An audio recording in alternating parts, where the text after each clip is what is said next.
কিরে ডালপুরি, কি করতেছিস? আমি এই তো আব্বার সাথে বজলু ভাইয়ের সাথে বসে ভাত খাচ্ছি। তোকে খুব মনে পড়তেছিল।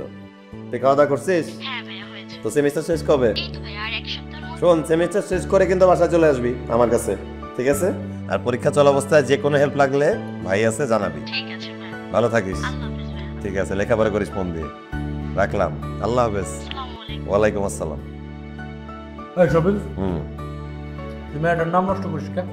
হ্যাঁ, কি? তো ডাল করি বা আরে ও ডালপুরি ছোটবেলা থেকে খাইতে অনেক ভালোবাসতো, ওর আদর করে ডালপুরি ডাকি। বিষয়টা আসলে তা না।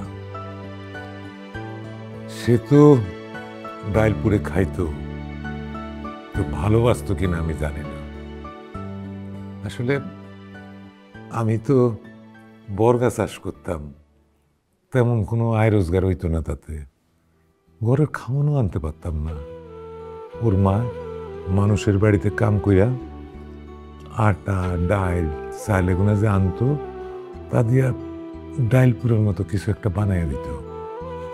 আমার মায়েরটা সারাদিন অভুক্ত থাকতো, তো ওই ডালপুরে পরাণ বইরা খাইত, মজা কইরা খাইত।